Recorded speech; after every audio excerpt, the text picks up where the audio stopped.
I used to teach in the public schools, and I enjoyed that job, but towards the end, I noticed that there were a disturbing number of children that didn't have enough to eat and didn't have secure housing.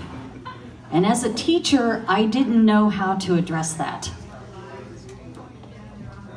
So I quit teaching and I looked for ways to address that because it bothered me that badly. And I thought, what is it I'm good at so that I can make a difference with the children in this community?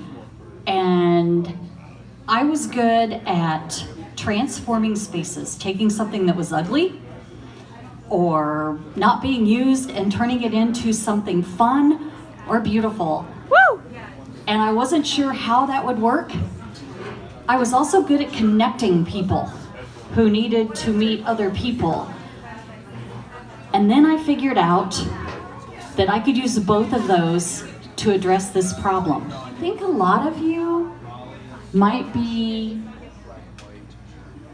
aware of vicious cycles in our society where it's like, how do we fix this? This is happening and this is happening, and you get this vortex of just negativity. And I thought, what if we had enough dots in place that we created momentum, and we created, instead of a vicious cycle, we created a cycle of healing? What would that look like? And I started thinking what the actual dots would be. And I had to start with art. Musicians, visual artists, writers, you've got to have them in the mix. And then, yes. And then business. Business is important, but let's mix the art with the business and community. Let's all connect for the same goal. And then service. And I know that's still a little vague as we start to create that cycle, but here's how I made it a little more concrete. I bought a house that wasn't contributing to this community.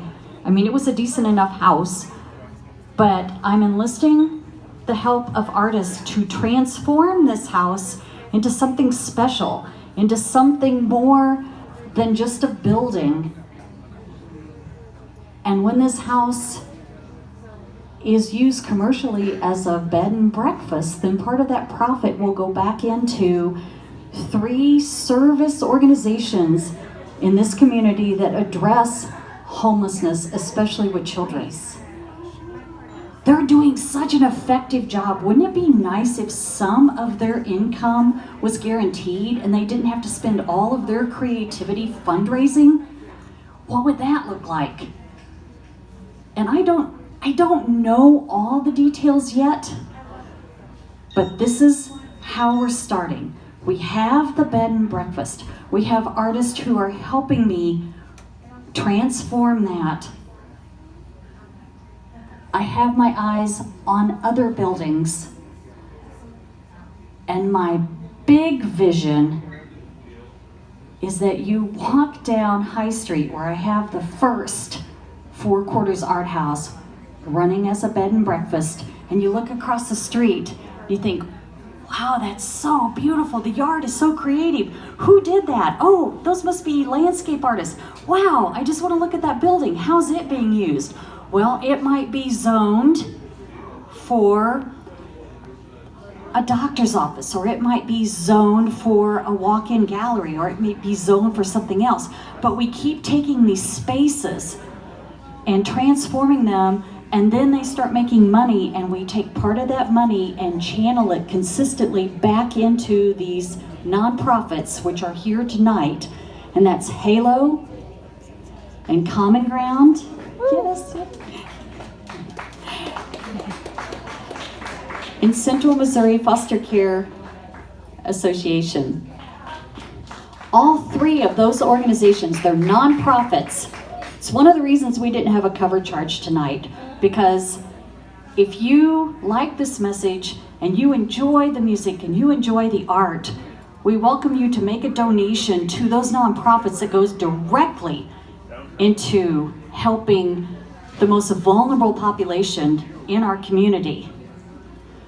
But if you would like to watch and see how the Four Quarters Art House vision is progressing, we welcome you to sign up for our email.